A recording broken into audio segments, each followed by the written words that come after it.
Hey guys, I decided to do a curry tamarind chicken for you. I haven't done a recording in a long time, so I figured why not today. And I'm a little under the weather, so I decided to actually not do anything with lingerie, but kind of just show you the steps. So basically, again, we're doing a curry tamarind chicken. Now, this is the ingredients for the brine. Doing a tamarind chicken is several different steps, and it's kind of like a long process, but I'll show you.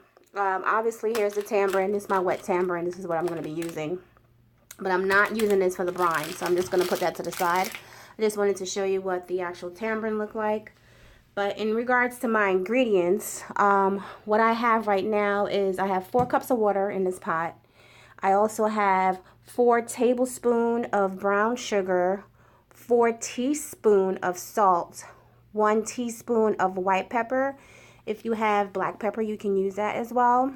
I have 6 pieces of allspice. It kind of looks like this, if you want to know what it looks like.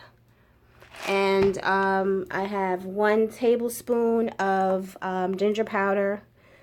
You know, you guys know I love my ginger powder and everything. I also have 2 fresh pieces of ginger. And I have 4 pieces of thyme. And I have 5 scallions. So I'm actually going to cut all of this up. And I'm going to put it in my water and bring it to a boil. So again, this is the chicken brine. Once I make this and I put my chicken wings in, we're going to let that sit for several hours. But I'm going to have to cool the brine off first. The amount of wings I'm using, it's 12 wings, which I'm going to cut into 2. But that's later on. So I just want to let you know that this is the brine step. And I'll show you the rest of the process as we go on. Okay, so everything is added to the pot. I did include 3 cloves of garlic. I believe that was in the previous picture. I just forgot to mention it. So I have everything in here, and I'm just going to let this simmer on a medium to low fire for about 15 minutes. Now once this comes off the stove, I'm going to put this in the refrigerator so it can cool before adding my meat, because you don't want to add your meat to hot water, obviously, because it's going to start cooking it. You don't want to do that at all. So I'm going to let this simmer for 15. I'm going to take it off the stove and I'm going to refrigerate it until it comes to a cool temperature. So again, this is your chicken brine to do your curry tamarind chicken. Okay guys, so my brine is all set. I know it looks kind of weird, but remember we put brown sugar in it, so it's always going to have like a dark color. So we're all set. I'm going to put this in my refrigerator so it can get to that nice cool temperature. Over here I have my wings that I actually cleaned and separated. I separated the wings, well, the flat ends, which is what I like to call them, from the drums. And right now I just have it soaking in a lemon bath. So while my brine is in the refrigerator cooling, I'm just going to have this sitting in the refrigerator like that, waiting on the brine bath. Alright, so I'll be back. Okay guys, so I just took my brine out of the refrigerator. I had it in there for about an hour. I did crank my refrigerator up to the coldest temperature I could possibly get it to so I can get this chilled. It's not as cold as I want it to be, but you know what? The heat is off, so it's kind of at like a decent temperature. If I add it to my chicken, it's not going to cook it. So I'm getting ready to add the brine to the chicken. I'm just going to give it a stir to get those ingredients up and awakened. And here's my chicken.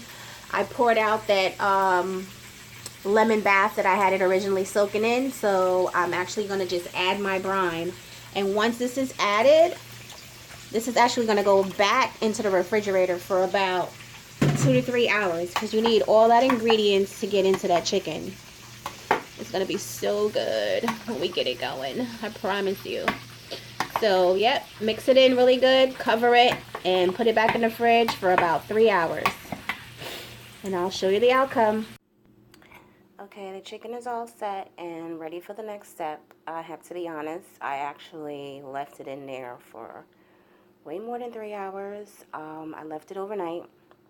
When I started making the initial videos, it was late, and waiting 3 hours, I was like, nope, time for bed. You can actually tell the little ice chips.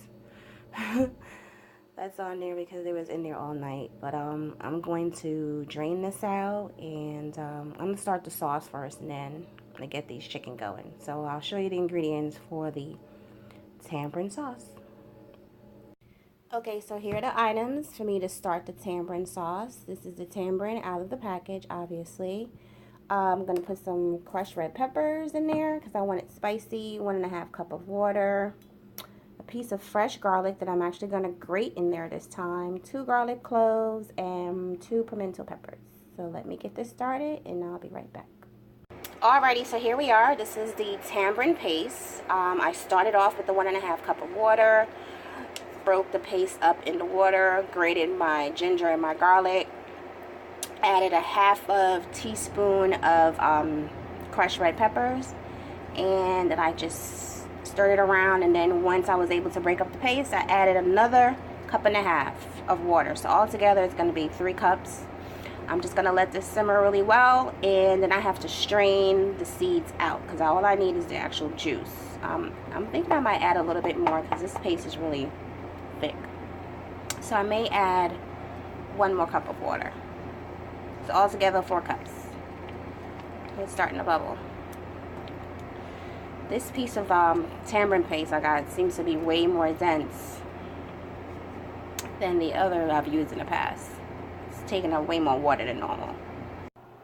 Okay, so here we are. My chicken parts are drained and dried off really well.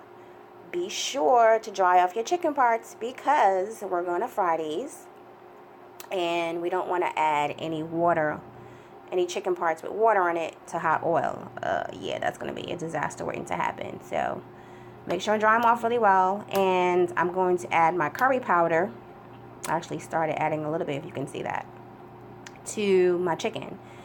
You're probably wondering why she's calling it curry tamarind chicken if there's no curry. Well, this is the part where the curry comes in, and I'm going to use Chief curry powder. This is a really good curry brand. Most of the Caribbean, when they're cooking and making curry, this is the brand that they use. I don't know what brand you have, but you can definitely try to get that type of brand. To me, it tastes better than any other brand that they sell in the grocery store. So I'm going to add a little bit of curry, and as well as a little onion salt. You really don't need much seasoning for the chicken because you had it soaking in that brine, and you also going to have that yummy tamarind sauce over it. So you don't want to overly season your chicken. So I'm going to add my curry and my onion salt. Just add a little bit, like add a 1/2 teaspoon of onion salt, and I'll be right back. Alright, so my curry is added. I mixed it in really well. If you notice, I'm wearing gloves because curry does stain. So I suggest you put some gloves on when you're going to do this mixture. Unless you don't plan on going anywhere for the next couple of days, and you can just dig right in. But I plan to go out, and I don't want my hands looking like stained curry. So season this really well, and now I'm going to coat it with some flour, and then I'm going to fry it. Okay, so here we are with my chicken parts nicely coated in my flour. You don't need to do any egg wash or milk bath prior to coating it. It's going to be just fine. So here they are coated. My oil is being heated, and I'm going to fry these suckers up. So I'll show you what they look like while I'm frying them. Okay, so here are my wings in the hot canola oil. I'm definitely going to leave them in there for a while because I want them to get a nice golden brown. But the aroma I'm getting right now due to the curry, smells so good. Honestly, you really need to try to invest your time in searching for that type of curry that I showed you, because any other curry you use, it may give you a bitter taste. And you definitely don't want that. I've used other store-bought curry before, and I was highly disappointed. So I had to revert back to my old Caribbean ways with using that particular brand. So please invest in it. If you have any issues finding it, let me know. Hit me up on a DM. I can try to get you a bag, but that is the best curry to use, I can promise you, because it smells so amazing and it tastes even better. So once these are done frying, I'll show you everything. And I still have my sauce simmering. I'm actually going to turn that off so it can cool. And I'm going to strain it so I can get all the seeds out. But I'll show you that step. Okay, so here we are. I am trying to get the liquid separated from the seeds of the tamarind. Um, so basically I'm just using a spoon, turning it up, and the water is going to go down into my bowl. You can just add a little bit more water to get everything going. Just continuously do this until you complete your task, and the bottom is actually what we're going to use to coat our chicken. But before we do that, it's going to be a little process. I told you this curry tamarind chicken is several different steps. I wasn't lying to you when I said it, so you'll see. But trust me when I tell you, your taste buds are going to thank you. Stay tuned. Okay guys, so the first set of wings, they're done. I actually have the second batch going, and time for me to start my tamarind sauce. By the way, you need to preheat that oven to 350 because I told you it's several steps, but I promise we're almost at the end of this journey. Don't that chicken look good? Let me zoom in. Yummy. Okay, so here's my tamarind sauce separated from the seeds, and I'm going to show you the ingredients we're going to start off with. Okay, so here are my ingredients. We're doing a half a cup of dark brown sugar. We're doing 4 tablespoons of honey. We have some of my homemade hot sauce and 2 teaspoons of salt. Depending on how hot you want your tamarind sauce determines on how much pepper you want to put into it. If you don't have hot sauce, you can get any type of hot pepper like habanero, scotch bonnet, whatever. You just want it to be like a nice, mild, but a kick to it. Remember, the tamarind is extremely acidic, so basically it's sour. So we're going to have to try to balance out that taste. So that's why we're adding sugar and honey and a little bit of salt. Alright, so I'm going to add these ingredients and I'll be right back. Okay guys, here we are. I added all of my ingredients, plus I also added 1 scallion. Now, after I added my ingredients, I tasted my tamarind sauce, and I realized that it was still kind of on the tartness side. So I doubled up on my brown sugar, and I also added more hot sauce. Now, depending on whether or not you'll double up on your sugar or add more hot sauce, obviously the spice content is depending on your taste buds.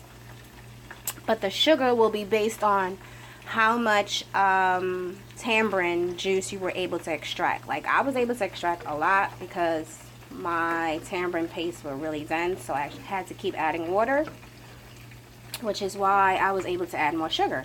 You may or may not have to do that, but again, this is definitely something that you want to taste as you go. It's all about your taste buds and what makes you happy. You may want it to be a little bit more tart, you may want it to be a little bit more sweet. You may not want it spicy, you may want it extremely spicy. So you can definitely play around with this part, but at the end of the day, we pretty much have the concept of what you have to do. So I'm going to let this simmer for a while, and I'll be back. Okay, so my wings are done. Oh my god, they look so amazing. Don't they? Anyway, my tamarind sauce is still on a low simmer. Gonna have it simmer for about 15 minutes. Then I'm gonna pour some to the side and leave it, and the rest I'm gonna toss these suckers in, bake them for about 15 minutes. And honey, when I tell you, when you try these wings, whew, you're gonna thank me. I promise you. Okay, so here's my sauce after simmering for 15 minutes. It's actually thickened up a little, which is exactly what I want. So now I'm going to separate a little bit and then toss my chicken and the rest. Alrighty, so here we go. I'm adding my sauce to the remaining. Oh my goodness.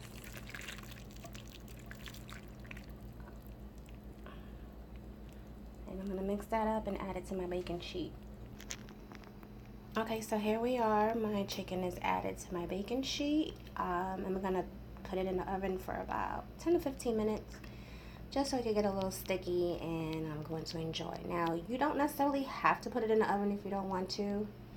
You can actually eat it as it is, but I like my sauce to get a little sticky to my fingers, so I'm just gonna put it in for 15 minutes, and I'll show you the end result. Okay, now here they are. Now it's time for the plating.